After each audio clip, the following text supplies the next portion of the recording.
আমার পেটের সন্তানটা নষ্ট করার জন্য আপনি আমারে কিডন্যাপ করে নিয়ে আসছেন। তুমি চুপ করো, একটা কথাও বলবে না। আমি প্রিয় দর্শক, আসসালামু আলাইকুম। কি ঘটতে চলেছে গরিব ঘরে রাজপুত্র নাটকের ২০ নম্বর পর্বে? মেঘলা আর বৃষ্টি মুখোমুখি হলে কি আবারও জ্বলে উঠবে পুরনো আগুন? অনিকের নামে করা মামলাটা কি সত্যিই বৃষ্টি কোনোভাবে তুলে নিতে পারবে, নাকি মেঘলার বুকের জমে থাকা প্রতিশোধ আরও ভয়ঙ্কর রূপ নেবে? আরেকদিকে রাতুলের রহস্যময় পরিকল্পনার ভেতরে কি লুকিয়ে আছে এমন কোনো সত্য যা পুরো গল্পটাই উল্টে দেবে? মেঘলার গর্ভের সন্তান, সে কি নিরাপদ, নাকি এই সন্তানকে ঘিরেই তৈরি হচ্ছে সবচেয়ে বড় ষড়যন্ত্র? তাহলে চলুন আমরা শুরু করি।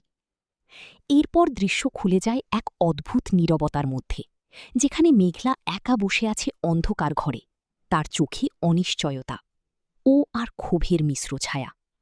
আগের ঘটনার ধাক্কা এখনও তার ভেতরে তীব্রভাবে বাজছে। অনিকের প্রতি তার বিশ্বাস পুরোপুরি ভেঙে গেছে, কিন্তু কোথাও যেন অজানা এক টান তাকে প্রশ্ন করতে বাধ্য করছে, সবকিছু কি সত্যিই এত সহজ?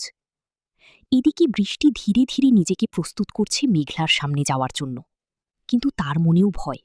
মেঘলা কি তাকে ক্ষমা করবে, নাকি আরও অপমানিত হতে হবে? এদিকে রাতুল দূর থেকে সবকিছু পর্যবেক্ষণ করছে।